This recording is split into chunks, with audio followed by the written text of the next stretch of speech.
car research. I mean, you're already ready if you need to go. We are not buying another car. And that was part of the whole F-bomb. Steve was like, we are not buying that girl a car. She can ride the bus. Has she had other car issues? Never. Or, no. She's not having a problem. Yeah. Just that it's been a year. Losing, basically, this is the third car in a year. And the Tesla, that was just a hard thing. Because we bought it in 2022 and because we bought it new, we lost money on that deal. We're still paying on that car even though we don't have the car. And I keep waiting for them to call it because it took forever for our insurance company to pay what they were going to pay to the bank. And it left like $7,000 open. And we're just waiting for the bank to say, hey, there's no collateral, you want us the money, and we're willing to pay that. Yeah. But we're not going to offer it. You Right, know what I yeah. mean? We're just like, okay, well, let's just keep paying $1,000 a month and string it out instead of offering us something. Right. So they're coming. They're coming. Okay. So that's the situation. So and then the Evelyn, that was a great little car, but I can't believe it would cost almost $7,800 for a transmission. And what's crazy is it needed a transmission. Full disclosure, I sold it on Craigslist. I still got $5,000 for that car. Because it was really clean, body and everything. But it was a 2011. Right. I mean, that's a there's some people that just need a car and they're willing to chance it and I think they've got value. Or if they work on cars or exactly. They can do it themselves. There's a component where it's like that's still cheaper than getting a car. Exactly. It runs well. I mean, I have friends back in Iowa. Their cars all have 350,000 miles. It's like you can. And I mean, American cars, that's harder to do.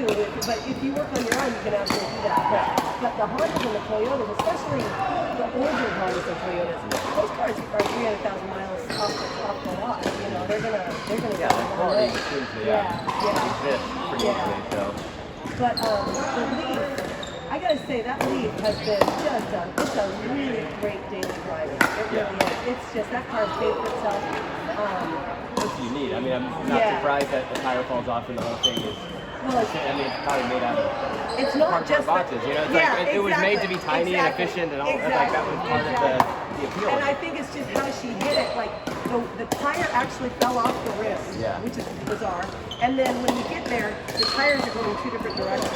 So one front tire is going this way. So there's something, a tie rod. I don't know. I don't know enough about it, but some axle, some tie rod, some things. Something broken up for you. Orientation. So maybe it'll be driverless, but we don't think so. Just because those cars, to buy a used Leaf right now of that year costs about $2,500. So the body work or the work to get it running might be more than that. Right. Yeah, if you already have the infrastructure, then maybe it's easier just to go buy a little Leaf. But again, in the cloud of that song, so it's like, we're not buying another goddamn car for another goddamn kid. But I think it was really more action stuff. And I'm like, I get it, Right. Just let them fly for a while. Yeah. I'm sure, I need a little bit. There's a lot going on. Exactly. And I haven't talked to you a lot about your upbringing, but it kind of sounds like it was, even though you're significantly younger, it was maybe similar to mine and my husband's, where we were not given a lot as kids. Like, our parents did not buy us cars, and we didn't even have a family car that we were allowed to drive. So there were family cars that on occasion you could borrow, but it wasn't like, oh, that's my car to drive to school, on the day. I eventually got one, but I was in high school in 2005, so I got my grandma's 1984 Toyota Grand Camry, and we were pretty well-off areas. So kids getting Mustangs, Exactly. I'm growing up in the. Exactly. I don't understand how the steering wheel was a circle because everything in that car was square. It's like the most boxy thing. It was the most rigid. It's like how a kid would draw a car, like very looked exactly like that. So we've kind of raised our kids with, with that. We're not buying them fancy cars by any means, right. but we'll buy them the old Honda Civic, or that will just be a family car that the kids can drive, because it's easier for us. Because, we're out in the country and they've got all their activities. It's kind of nice to it's more of the freedom thing. Eventually, my mom's like, you gotta get to practice. Exactly. You gotta get to wherever. Exactly. And my mom wasn't married, so I was on chauffeur duty for my brother. Exactly. So that was kind of how our son. Trade-off. Like, you can have this car, but it's work. Exactly. Which was great. Yeah, I treated that well. That's what I was asking if your daughter said anything. My sister then got that car as well when she turned 16. And that's exactly what happened with the car. But it wasn't cool, so it needed an oil change. Never put oil in it, and it completely burned out. So she got another used Saturn, which I think they discontinued. Hit the mirror going to the driveway, which was cooler. Hit the mirror going to the driveway, multiple tickets, then crashed into the ditch. Oh, jeez. So my mom, same thing. It's like, you're not getting another car. Like, you want to buy one? Cool, go do it. But nothing else for me. So that's kind of, we've had those. We've had so the Leaf was my daily driver, and then I was like, okay, you know what? I just turned 60, and I think I deserve more than a Leaf. So I went with the IRA. So then that filtered the Leaf down the road. But there's we're not going to buy her. We're not going to buy it. If she wants a car, she can work for it.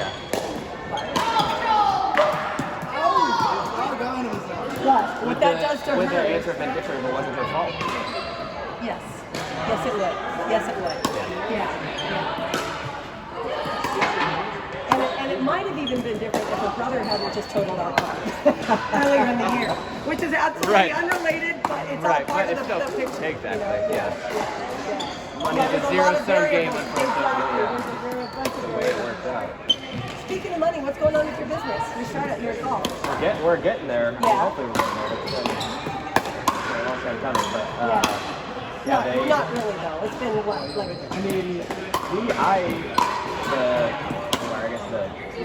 We registered in January 23, because we thought we'd be open in March. Okay. So it's been at least a year, and even last year I was looking at properties and trying to figure out where we would be. So it feels like it's a long time. We signed the lease in July. Okay. I thought we'd be open December 1st. We just got possession of the building on November 7th. Oh, no kidding. So we have possession of the building now. Okay. But my father-in-law and my partner, we have a company that's helping do all the permitting stuff.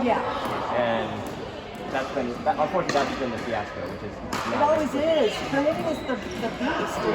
Part of it is I was on the Alaska cruise in July, and they were like, hey, we can't do any work till we get a deposit from you guys. So I literally go into the cruise library, get some Wi-Fi, send them some money. And then late September, early October, we get a message from our project manager, like, oh, have you talked to the architect? I'm like, no. And she's like, oh, here's his number, no information. And then I messaged back like, hey, what's this for? And then it's like, I'm no longer with the company. Like, okay, that's weird. So like, hey, what's going on?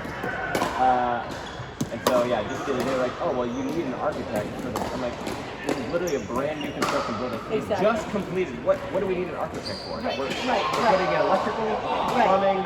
And then simulators, which you're going to sit in the ground. What could possibly? There's nothing to architect. Exactly. It could be a general, or you could be the general and just have the set. No. Well, your bathroom, I guess, that has to be on the architecture drawing since it wasn't on there. So that's really what it is. Okay, let's take 2 seconds. Literally do a 5x5, put a toilet in the sink. Call it. So, does it even have to be an architect? I mean, a lot of times you can go to an engineering consultant for cheaper. I think they have it in-house. So he went there yesterday because it still hasn't been submitted. And we're like, you've had our money since July. What have you been doing? And now we have possession of the building, and they're saying, oh, it might be 4 to 6 weeks. And we're like, well, now we're going to lose 4 to 6 weeks on our build-out. And this is December. And this is all the vendors are like, we're ready to go. We don't have any work. They're like, you guys are. So he went in there and gave them an earful yesterday. Again, there's some stuff outside their control, employees leaving, whatever. But the bottom point is it's costing us money. And we do have, thankfully, we have 4 months. So we have 4 months from when they pass it over until March 7th. Where that's our build-out time. There's no rent charge until March 7th. But Bob and I wanted to be open December 1st, kind of get the holidays. It's cold outside. We don't want to open in April, May, when it's all outdoor golf season. That doesn't make any sense. So, yeah, that's the piece that we're. That's a heartbreak. I'm sorry. Yeah, but I don't think. I mean, I go back and forth. I mean, I'm always a glass half full person. It's like, even if we had opened December 1st, nobody knows we exist today. I don't. It's not like we're not going to be full in the first month anyway. I don't think there's enough people that are going to cancel in the summer. And it only holds 150 people. We're not. 150 members. Only 8 people can really be in there. Are you guys going to start out with the low budget, like Groupon kind of things, just to try and get the word out? No, I mean, it'll be. I just looked actually last night. I sent Bob a note because I've been working all night with the website, all our business profile. So I've only had it up for a week. We've already had 110 people somehow go to our business profile, and 9 people have already made directions. So like, is somebody else redirecting you, or do you have links of your? Our website's not even up yet, so I just have us on Google now. I had to. No way. Google asked for some things, so you got to take a picture from inside the building and a few other things. We didn't have our address yet. Okay. So once they gave us possession, I could get into the space. I literally just took pictures of the drywall. Essentially, it's just an empty space. But that checked all their boxes, and now they can prove that I'm the owner of the building or whatever. So they let me at least. You can go search us on Google at this point in time. Yeah. So I'm trying to do all that stuff, and so it's interesting that. Crazy. And did you? So now with Google, you can pay to be like. Then you can pay for ads. Like as soon as I finish that short, they're like, "Hey, get $500 if you spend $500 for ads." And I don't quite know how that works. And I think it's a couple friends in like the SEO space. So I'm gonna tap into them a little bit to figure out what that looks like. Are more about it than I do. My understanding is that you can pay Google to be one of the first, within the be on that first page. Yeah, you want to be on page 1.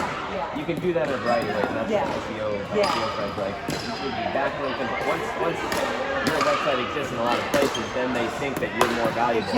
Exactly. Like, and then you don't have to pay as much, if anything, for it. But So we might do something at first, but like the other day I was getting the keys or something or two ago, and the site manager was like, "Oh, this is super interesting. Everything else that's going into that Skyview station is basically food. I mean, it's a couple banks, but there's an IHOP going in, Jersey Mike's, burger place, pizza place. Are you guys gonna have beer? Right now, no. Okay. But liquor license is kind of work. But the fact that you can literally go almost anywhere else, burger place or whatever. Everything else is gonna be food. So. Okay, that's kind of nice. So it's gonna work. So he was super excited. And then I actually got a call from our specific. The Hurley construction manager. Last night, just a private message said, "Hey, how do I sign up?" Okay. So like he's super. So even like the workers there, like they're like, I'm like, you guys will. As soon as we get the simulators in, come play. Check it out. So I think there will be a lot of word of mouth. I think we'll try to do some type of soft launch, even getting, just inviting people out, having pizza, letting people try it, see what it's about. Sure. I think we don't need a ton of people, and then Bob has really. You said only 150, right? 150 members. But so only really realistically, we only have like eight people in there at a time. Once you sign up, you can bring 3 friends. So. But the price points are $135 or $250. So $250 gets you 2 hours on the weekends and unlimited hours during the weekdays. So that's where we're trying to calibrate. And what is a game of golf cost? It's about that, isn't it? Like real golf, like ball golf? It depends on where you play. Like if you were to go play, I think Tri Mountain's like $65 per person plus then cart. So you're probably at least 80. I mean, I used to play it. Harper is my